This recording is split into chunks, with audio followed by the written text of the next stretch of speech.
of how Hollywood is affecting games and how games are affecting Hollywood. And we figured the best person to talk to this about is someone who used to work in games and then has made the changeover and now works on movies, but also still kind of works in games. It's Lorne Lanning, President and Creative Director of Oddworld Inhabitants. He's got a new title now, as film director. Oddworld Inhabitants made all the Oddworld games, Abe's Odyssey, Munch's Odyssey, Stranger's Wrath. Never made a game that EGM scored badly. All of your games scored very well. Welcome to EGM Live. Well, thank you. You've kind of been off the radar for a while. You guys closed the internal game development studio of Oddworld Inhabitants back in 2005 to focus on multimedia properties, putting those in air quotes, and it's been kind of a mystery ever since what you're working on. We kind of touched on it in the new issue. You've got some, a new project coming up. But I wanted to kind of go back into why you did close it down back then. And I don't know if it was, a lot of it came with how Stranger's Wrath was received, because the game reviewed well, but it wasn't a huge commercial hit. Well, it wasn't promoted, so it can't be. Right. And just going back, because this is something that I remember even... There was like a Discovery Channel special a while ago, and it was about Microsoft's games. And Stranger's Wrath was originally going to be published by Microsoft, and Ed Fries, the former head of Microsoft first-party games, was on the special with you and talking about how Microsoft's trying to, cultivate creativity. And then, a little while later, Ed Fries left, Microsoft dropped Stranger's Wrath, and you guys were left without a publisher. You ended up going with EA. Was that kind of a disillusioning process for you? I mean, Microsoft was always a great partner, and then when Ed Fries left, there was a lot of things happening at that time. One, in the beginning, Microsoft believed that they were going to capture the casual gamer. That was their target. Now, why they then chose to release the console at €400, for that whole territory is beyond me if you wanted to capture the core casual gamer. So when Ed left, a number of changes occurred at Microsoft, and the writing was on the wall. So we had a mutual agreement to move on, and it was an amicable split. Mm-hmm. And it's a different culture there than it was in Ed's day. And we left, and Tim over at Double Fine Studios. Yeah, Tim Schafer, right? Tim Schafer. It was part of the similar time. So Microsoft, they decided they were going to focus on very much the core hardcore gamer as their audience for the first Xbox, and they did, and that made sense for them at that time. We went with EA to finish the project, and then ultimately we did finish the project, but the project wasn't promoted. And in today's landscape at retail, you just cannot sell. So it's sort of fate was sealed, no matter what the reviews were, that it wasn't going to perform, because we have a really tight retail atmosphere these days. And this is why when you have a game that you expect is going to do really well, you put a ton of marketing money behind it. Let's give Halo 2 the greatest example of that. Here's a huge title. We know it's going to sell well, but still they'll spend more on marketing than ever. And that's just the state of what it takes to sell things at retail. So if we don't really give things a good push at retail, they're not going to sell today. Without exception, that's the case. So that was very revealing in terms of the behavior of the industry and what happens if you own your own properties, how little interest, a distributor or a publisher may have in actually, supporting your brand. So that was very eye-opening and very informative. All things considered, it seemed the right time to make the move and relocate to the Bay Area and just scale down so that, in short, we weren't continuing to operate in what I call a developer's mode. The fact is that the terms are changing more and more and more for the developer. And if you're only building games, we see that those terms are only getting worse and worse. And if you own your own IP, those terms are getting untenable. If you're Gears of War and you launched with the Xbox 2 and Microsoft needed you, then you're in great shape owning your own IP. But those titles are few and far between, with the opportunity and the timing to really get a publisher to get behind someone else's IP. And we didn't get in this business to start creating IPs for publishers. We were creating them for us. Right. What we decided was we said, instead of, because we were just about to birth our new property, which is called Citizen Siege, but it was actually greenlit at a high, AAA budget for this new generation of consoles, and we chose not to do the deal. And instead we said, let's instead of trying to do this deal and a publisher will wind up owning the IP and they'll own up owning the film rights, why don't we go get the film deal first and then we'll come back to games? So So that's what we did, and it actually worked out. So we took the time off when we closed the shop in San Luis Obispo in 2005. We largely scaled way down to just a handful of people and focused on developing the film. And then we partnered with John Williams. So he was the producer on the Shrek movies. And he saw what we were doing with the film of Citizen Siege, and he got really excited about that. So we signed a deal with John, and we're in active development on that film. And that's an animated film of mature content. It's going to be pretty hardcore. So that was the first step that we wanted to do in what we considered phase 2 of Oddworld's life. And this and Citizen Siege has nothing to do with the Odyssey? Nothing at all. No, it's its own universe, which is a near-future Earth that is very relevant to current times and current trends in a scary sense. So, it's kind of a fun project, but it has nothing to do with the Oddworld universe. And when you say it's brand new IP, it's like mature and very serious. So it's it might have the producer of Shrek attached, but it's not a comedy. Is it more along the lines of, like, say, the Final Fantasy movie, kind of a? No, Final Fantasy is a really bad example because it's a really bad movie. Movie that didn't have a story. I mean, that's not my opinion. That's pretty much history. Everyone agrees. That's fact. You're putting that down as fact. Adding that to the Wikipedia page for Final Fantasy movie. It had some wonderful computer graphics with anyway, not to slam their movie effort. Right. It didn't work as a story or as a film. So I wouldn't use that as an example at all. I'd use, this would be closer to, Terminator or 24. A little bit of sci-fi and very relevant current political and geopolitical issues that we're all facing. Like I said, it's a brand new IP, so we wanted to go out, and instead of releasing that first as a game, which meant that's all we would ever be attached to. Right. The game publishers would own it from that point. We decided that we would launch it as a movie, or at least secure the movie deal first, which is, these things take a long time, right? So films take a long time to finance.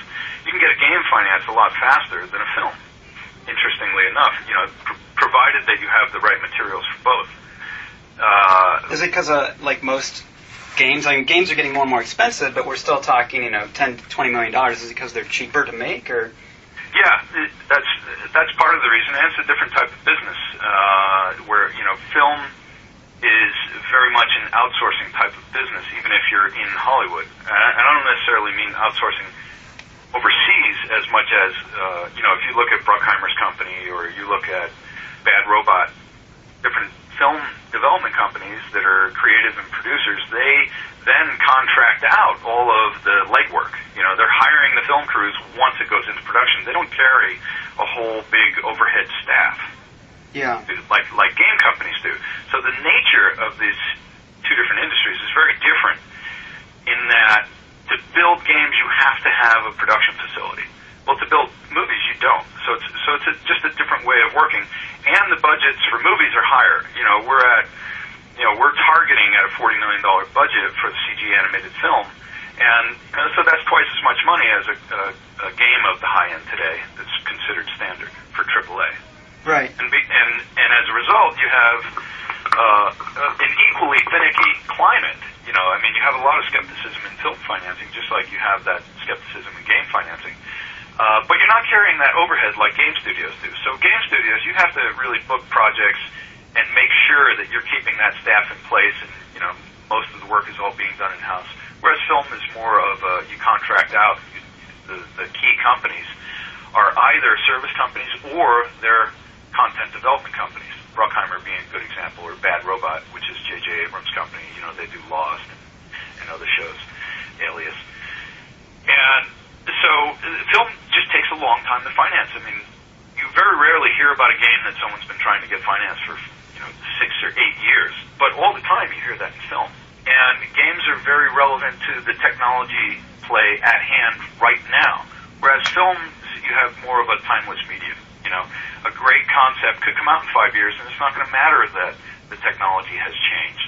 It's a different standardized business overall. For us, having a film deal on our new property and then coming back to the game space and saying, okay, now here's the game we want to make, and guess what? This is how we're synergizing it to the release of the motion picture, which is already in movement. Now, all of a sudden, that's a much more viable game property, but it also has a more favorable terms to us because we're bringing a lot more to that game package to help bring that to the public and to help build awareness of that. You know, the reason that all the game companies are licensing film properties is because they want the marketing campaigns that are coming from the film studios that are promoting that. So if there's a $40 million campaign on a movie for advertising and marketing alone, what the game publishers want to do is they want to secure that license, and then as that $40 million is being spent in theaters and on the airwaves and radio and television and print, they want to say, with a $4 million marketing budget, hey, and get the game over here. You know, they don't have to do the whole brand awareness global marketing campaign. They just have to ride the back on a big campaign. So they value that a lot, and they see that they get greater, you know, eyeballs from the general mass market if they can attach to a film. And statistically, that really adds up for them, you know, financially. And that's why we see, you know, companies like THQ, almost their entire model is based on that. Or EA, you know. Well, so now you've got you've got Citizen Siege the film, which is due to come out in 2009. Is that still roughly the? Yeah, we're targeting like probably 2010. Okay, and it'll come out simultaneously with the game, but you actually we plan on releasing the game early because there's a synergy we haven't yet to reveal, but there's a synergy that's really going to fuel both mediums because we want to do it smarter. You know, I mean, here's where we are. We're in a landscape where we know that there's a game going to come out for X-Men, right? We know that there's a game going to come out for Spider-Man. Right. We know that the real property is the movie, and then the Spider-Man game is just going to back it up. You know, they're just going to ride on the theme of the movie. And what's been, I think, disappointing to the audience is they say, we want as quality a game as we're getting the quality of a movie experience. And so far, those two don't really add up. No, that rarely happens. Yeah, so we want to change that. So we're doing something really unique, and I'm not able to pull the trigger and tell you exactly what that is. But I think I'm guessing it's a DS game that you bring into the theater and interact with the film. There. No way. No, Suicide, you know, I got past that a while ago, so I'm not into heading down that track now. I mean, anything that would involve you bringing hardware into a movie theater is not going to work, you know, so I wouldn't even go down that route. But there's some nice things that we're doing, and I'm sorry I can't release that information yet, that's going to synergize film and game in ways that aren't expected and will make both audiences more excited about both platforms, and each platform, meaning the film and the game, are designed very much to maximize their medium. So it's kind of a mad strategy filing it. I mean, you know, you get into the attorney's rooms as you're shaking out these deals, and it's hard to get everyone to understand how these things can happen without a simultaneous release. Because what we have right now is we have an industry that's conditioned to believe that it's all about the simultaneous release. What we add on top of that, we say, yes, it's all about the simultaneous release unless you're being more creative and finding a better way to maximize what the idea of simultaneous release is, but to actually, you know, give it more legs than what that currently gets you. Right. And so, you know, it's a creative play that hopefully synergizes both mediums, you know, at a higher quality than we're accustomed to. And so in Citizen Siege, did it start out, now you said it was going to be a property for next-gen consoles. Did it start out as a game and then you got the movie deal, or was it always intended to be... Well, everything that we've created has intended to be both from the beginning. I mean, originally wrote Abe's Odyssey as a film story, and Munch, which in manifestation became a very different story from what, you know, the original story was, and Stranger as well. But and one thing I'm curious too is you're notorious for doing like a lot of the voices and a lot of the sound effects in the games. Are you going to be like doing all the voices and everything for Citizen Siege, or? Oh no, you know, we got to get some real talent for that. You're retiring that aspect. You know, I mean, when you're doing the games, part of it was that as a person running the company, I didn't want to sign the deals with SAG, you know, the Screen Actors Guild. Right. Because once you do, then you always have to use them. So when I look at voices, you know, I see and I watch the negotiations happen for voice talent in games, and there's very seldom if I plugged in a game and heard hired voice talent that I thought actually did a good job for the game. You know, I was always impressed by the Mel Blancs and the Jim Hensons and Frank Oz's. You know, like, if you were going to put that puppet on your hand, you better be able to do the voice too. You know? Well, I think they've definitely gotten better. I mean, now that we're getting away from how the voices used to be in a lot of localized games, like the Resident Evil games. I mean, nowadays I think when you consider some of the more famous voices like Master Chief's voice or Solid Snake's voice, I think they're pretty, those are like kind of the best of the best. But okay, for games, yeah. Still, each of those cases, I don't think you'd actually get an approval for a television show, a high-budget television show, or a high-budget movie with those voices. Because when I hear those voices, they still sound like they're coming out of a recording booth to me. It still sounds like a guy reading a script who's not on that scene. And that's what I see when I see poor movies. When I see movies that aren't done well. Right. A great example is like Starship Troopers 2. See that? And is that like straight to DVD? Yeah, just so bad, But well, I think any of the Star Wars movies' dialogue sounds like it's written down. But yeah, that's it. Yeah, I don't think Lucas enjoys working with actors. But the thing is that you really want to get great performances, and you're going to keep on changing it, And if you make a deal with someone that's for 2 weeks in the sound booth or 2 days in the sound booth, and it's a certain amount of money for that time, but games constantly change before they're delivered. So something's going to change and go, oh shit, because we didn't get this mechanic, we need to change that part of the story. And that's how we always wanted to keep it. We wanted to stay as flexible as we could till the final delivery, so we didn't get locked into various pieces of content that we would have to live with if they weren't appropriate after all of the compromises. And let's face it, in game production, the people who build games the best are the people who know how to compromise the best, because that's the medium. It's really hard to build games well, and there's some super creative, famous people out there, like top film directors, that want to create games, but they're not going to be successful because they don't know how to compromise their vision to the tools and the technology and the capabilities of the medium or the top performance of some console. They're not used to compromising that way. You're talking about like Spielberg and Peter Jackson and these other guys whose names are attached to the different projects out now. You think they're going to have a tough time? Absolutely. What you're getting there, I mean, this is my opinion. So they say, oh, Peter Jackson was really involved in this. Yeah, sure. Right. Mm-hmm. He was devoting half of his time away from the $220 million movie because he really wanted to get involved with that $15 million game. I don't think so. And I mean, I know how these things are working. So they get to use the name, they get to have a meeting with the person every once in a while, they get to say, oh, this person's a great creative. Let's take Spielberg. This person's a great creative, let's make a deal with him, and he's going to create us 5 new properties that are going to be great games. Well, he's tried that before. Yeah. Right? And what happened? They sold it. It didn't work. They didn't have one hit out of the whole studio. There was the first one called The Dig, and then after that we had others. So they're very different mediums. And, I've met with film directors at different times to consult with them, and some of them are, you don't get to be a film director and be the stupid guy, right? Like, it's hard stuff, too. It's complicated. Right.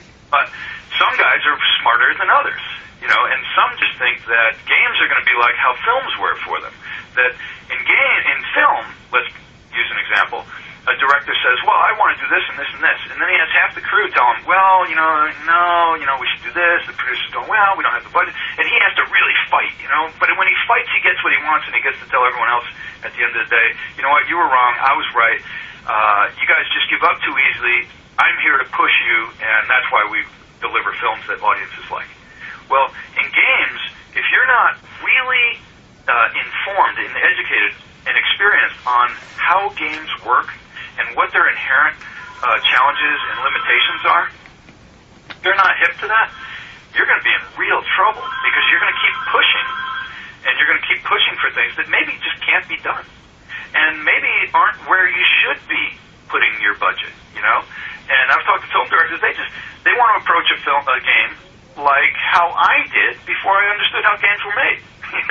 Which is they'll look at it and go, oh, I played this RTS, that has some really cool things. Oh, I played this simulation game, that had some really cool things. Oh, I played this first-person shooter, that had some cool things. You know what? The game industry is not very creative because I should be combining all of those things and just really give a great experience that's totally over the top. And I don't know why they're doing that, but I'm going to do it. Right. There's a reason why all those genres exist in very, segmented ways, You have to choose how you're using your CPU power. You have to choose how you're using your graphics processing. Well, those guys they're not thinking about that stuff, ever. And when you get someone like that who's in control of a project and it's a game, well, usually that equals disaster. Right, or like you said, they just contribute the high-level stuff, some concepts. Exactly. So I think you have a lot of attraction by filmmakers now trying to get into games, and the primary reason is, from what I'm able to witness, is that they want to own their own IP. Because they can't get film financing to own their own IP. You have some of the best film directors in the world. They don't own one IP. The studios own them. And now the game industry is becoming very much the same way. So the filmmakers are trying to leverage their bankability into the game space so that they can try at least to own some of that IP. And that's why that's why you see John Woo, comic books, or, people are heading to comic books to try and birth IP and prove that they're viable before securing a $20 million game budget or a $100 million movie budget. Whatever way that they can get their ideas out there that show that the audience is willing to respond, they're trying that because they all creatives, unless you're Steven Spielberg or George Lucas, all creatives in the entertainment business are trying to get better terms. They're trying to get more control over their ideas. They're trying to get more creative autonomy. And well, it's weird though that Peter Jackson then is involved with something that's with the Halo project, something that's not his own. Well, not anymore. Yeah. We don't know why, but I think he was going to executive produce that, right? So he wasn't going to be directing that. And executive producing is an entirely different commitment than directing. So if you're directing, that's your life for however long that project takes, and you probably don't have any other portion of your life, including your wife and your kids. You're going to be on the set around the clock. But if you're executive producing, well, maybe you make a few phone calls throughout the entire production, but you still get your credit. It doesn't mean you're doing that much. You're just putting together, who the package is going to be, who the writer is going to be, who the director is going to be, who's going to be line producing, who's going to be doing the effects, who's the production staff. You might be putting together the high-level stuff, but you're not going to be there day to day. So I think what he's doing, and this is my personal opinion, what Peter Jackson's doing in taking on Halo is he wants to see Weta funded. He needs projects in there because now he's learning the Lucas curve, which is I build a great visual effects company for myself, but when I'm not making a movie, it's still got to pay for itself or I have to close it down. Yeah. What you have Peter Jackson needing to finance Weta and keep it going. And I think that's why he's looking at other projects that he will, quote, executive produce. But, and then you got Spielberg, who's probably just, getting the offers he can refuse in terms of, hey, why don't you give us some IPs that will do that? And he goes, oh, okay, and then I'll keep the film rights to those IPs. I have a lot of ideas. Some of them would be good games. I'm talking out of my ass here, but I could imagine how that deal goes down, Yeah. And I think, I'm a huge fan of Spielberg, but I'm skeptical of what the fruit will be. He's doing it for his kids. He's always bringing his kids to the E3 convention. So. Oh, I know. I've given them demos. They're great kids. But I believe in game designers that really know what they're doing, having the best ability to design games. Call me naive, right? But I really believe that. So no matter how creative someone is, there's no compensating for a true understanding of how this medium actually gets produced and designed. And it's a challenging one. Games is really a pull your hair out sort of endeavor. Anyone who says, I'm building games and I just think it's great and I'm there around the clock, and they are there around the clock. But I wouldn't exactly describe building games as a joyful process. It's tough. It's really hard, and we have a really hard and demanding audience, and that it separates the wheat from the chaff, and it's exciting. But it's a very complicated medium, and in my opinion, it's more complicated than film because there's a lot of antidotes to film that you can do to fix something, but there's not many for a game. Once you really get deep into trouble. And you're involved in both. You've doubled your trouble. So now that you're working on Citizen Siege, so you're basically in charge of the property, the story, and everything. And then are you going to outsource like the game itself? Like, are you still going to be involved in the game's design, or are you going to outsource pretty much like the game's? Well, we've actually, there's 2 games that are associated with it. We've designed them both, and we're actually in talks right now about various stages of production. But what we're doing is we're just starting to grow now up in the Bay Area, the actual production facility. But that production facility will be overseeing the television production, the film production, and the game production. So it's a real multimedia studio at its core. And it'll be using game technology at its core for all of those mediums. And this is what I thought was interesting, because you said in our story that you're going to be using the game, like the computer graphics technology from the game in, say, like the film. And I'm wondering, just looking at like the best looking games today, like Gears of War, it looks good, but that's still not anywhere near Pixar quality. So I'm wondering how, from the surface, if you just look at the end products that have existed to date, films and games, a lot of people are having trouble making that connection. However, if you've built and been involved with building the technology for both your whole career, which is what we've been doing, then it's actually a very logical link to make, an easy jump to make. And the best tools right now for animation are really evolving out of the game business. We've made a lot of progress that the film industry hasn't had to focus on. Because when they run into problems with efficiency, they either go get more money or buy more CPUs for rendering or hire more people. But at the end of the day, a piece of film is going to be 90 minutes long forever, right? Right. There are racks with that piece of film that goes up on a screen. If you had to retouch in a paint system, half of the frames of the film, you could do that and get it out the door. You can't do that in a game. Game has to actually function. It has to be able to run day and night. People can't break it. It's a different set of problems. You start combining those tools in a clever way, and all of a sudden you can make higher quality animation for movies at a lower cost in a faster amount of time. However, you have to set up your inherent structure of the data more the way you would in a game, and not so much the way you traditionally would for a movie. So really what we have is, by blending these skill sets and technology pieces, we're looking at a future where we can, in less time, create higher quality content for less money. And what that means if you're creative is that you have more opportunities, to tell your stories, which is really what it's all about. Well, and just just to kind of wrap it up, and I'm wondering, you're talking about how you love to create stories.